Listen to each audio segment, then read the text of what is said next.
Selamat berjumpa kembali dalam pembahasan tentang berbagai tema yang masih erat kaitannya dengan dunia edukasi maupun dunia bisnis.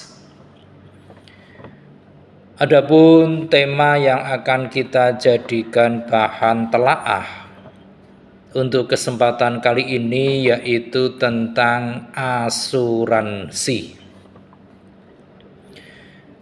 Kalau kita mendengar tentang asuransi, maka tentu yang ada di benak kita adalah berbagai hal yang berkonotasi di mana mungkin saja terjadi apa yang namanya kematian, kecelakaan, kesehatan yang terganggu, dan sebagainya.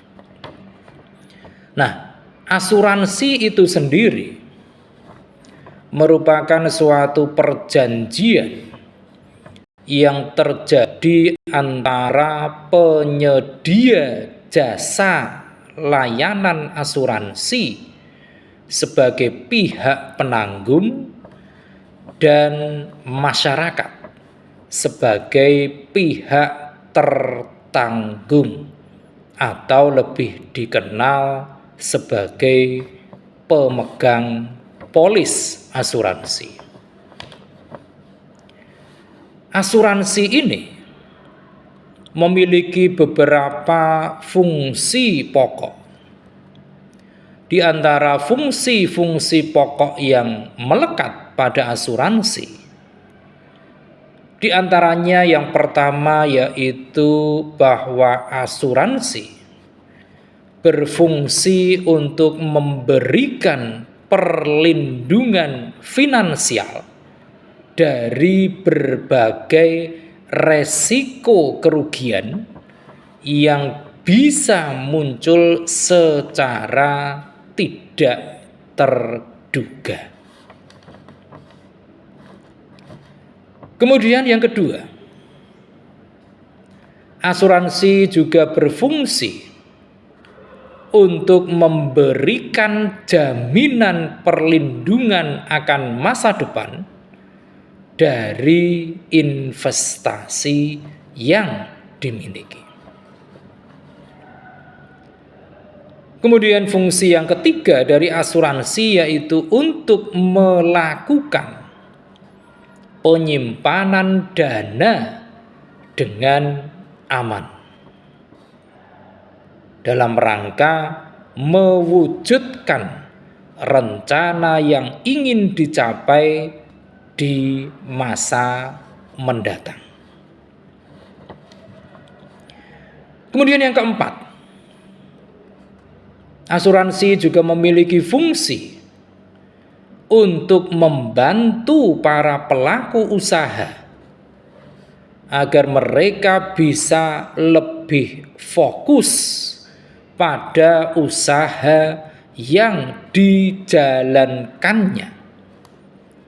Karena setiap usaha ataupun bisnis tentunya memiliki berbagai resiko.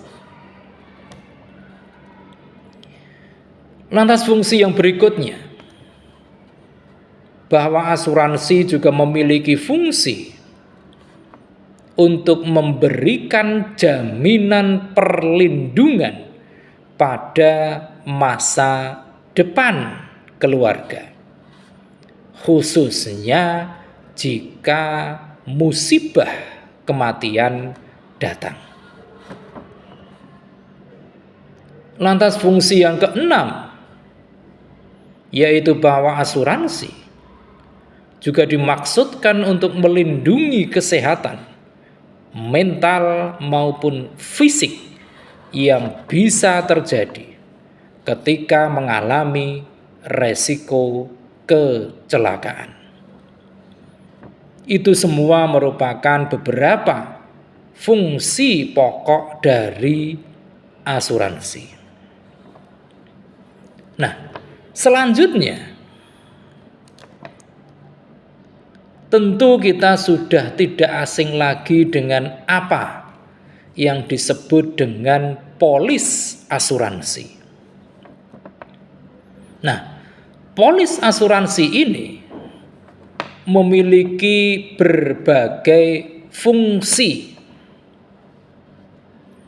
Kita mulai dari fungsi polis asuransi bagi pihak tertanggung.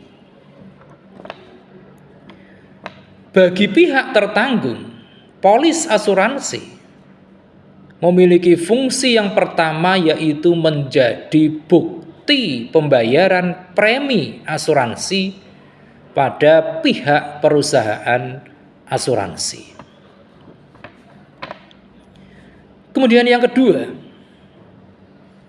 polis asuransi ini bagi pihak tertanggung juga menjadi suatu alat bukti tertulis pada jaminan pertanggungan yang digunakan untuk beragam jenis resiko dan juga penggantian jenis kerugian yang bisa terjadi pada pihak tertanggung sesuai dengan yang tercantum di dalam polis asuransi.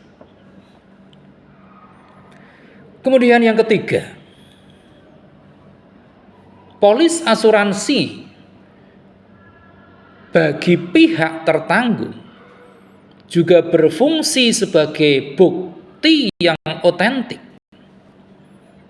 yang sangat berguna untuk menuntut penanggung apabila suatu ketika terjadi apa yang disebut dengan kelalaian ketika memenuhi jaminan yang menjadi hak nasabah. Ini adalah beberapa fungsi dari polis asuransi bagi pihak tertanggung. Kemudian yang kedua, kalau yang pertama tadi adalah bagi pihak tertanggung, yang kedua adalah fungsi polis asuransi bagi pihak penanggung. Fungsi yang pertama yaitu bahwa polis asuransi ini memiliki fungsi sebagai bukti tertulis bagi jaminan yang diberikan pada pihak tertanggung. Kemudian fungsi yang kedua yaitu bahwa polis asuransi bagi pihak penanggung itu merupakan bukti tanda terima premi asuransi yang dibayarkan oleh pihak tertanggung sesuai yang tercantum di dalam polis asuransi. Dan fungsi yang ketiga yaitu bahwa polis asuransi bagi pihak penanggung itu menjadi bukti yang otentik yang dapat digunakan untuk menolak tuntutan klaim yang diajukan oleh pihak tertanggung apabila tidak memenuhi syarat polis asuransi. Nah, kalau kita berbicara tentang asuransi ini, utamanya di negara kita, maka kita banyak mengenal berbagai jenis polis asuransi ini. Di antara berbagai produk yang sering kali ditawarkan oleh perusahaan asuransi, yang pertama adalah produk berupa asuransi jiwa. Asuransi jiwa ini merupakan suatu produk asuransi yang memberikan pertanggungan pada kematian yang dialami oleh nasabah asuransi yang memiliki nilai keuangan. Asuransi jiwa ini dapat memberikan fungsi finansial pada pihak tertanggung atas kematiannya, sehingga pemegang polis akan menerima sejumlah uang pertanggungan dari asuransi jiwa yang dimilikinya. Itu adalah produk berupa asuransi jiwa. Kemudian yang kedua, ada yang disebut dengan asuransi perjalanan. Asuransi perjalanan ini pada umumnya dijual bersamaan dengan tiket perjalanan yang dibeli oleh masyarakat, yang mana memiliki pilihan layanan asuransi untuk perjalanan. Seperti dalam hal perlindungan pada resiko jika terjadi penundaan penerbangan, atau bisa pula terjadinya kerusakan pada bagasi barang bawaan penumpang. Ini adalah jenis asuransi perjalanan. Kemudian yang ketiga, yaitu asuransi kesehatan. Asuransi kesehatan ini merupakan suatu jenis asuransi yang memberikan jaminan perlindungan untuk berbagai permasalahan kesehatan yang disebabkan karena penyakit ataupun karena kecelakaan. Asuransi kesehatan ini biasanya juga memberikan perlindungan dengan memberikan jaminan biaya kesehatan dan juga perawatan bagi pihak tertanggung manakala jatuh sakit ataupun mengalami kecelakaan. Kemudian yang keempat, ada produk asuransi yang disebut dengan asuransi kendaraan. Asuransi kendaraan ini merupakan suatu bentuk asuransi yang memberikan jaminan perlindungan pada kendaraan bermotor jika terjadi resiko yang bisa menyebabkan terjadinya kerusakan. Misalnya, terjadi kehilangan, kecelakaan, atau perusakan oleh pihak-pihak lain yang tidak bertanggung jawab. Ini adalah asuransi kendaraan. Kemudian ada lagi produk asuransi berupa asuransi kepemilikan rumah dan properti. Asuransi atas kepemilikan rumah dan juga properti ini merupakan suatu jenis asuransi yang memberikan jaminan perlindungan pada pemilik rumah ataupun bangunan properti jika terjadi kerusakan.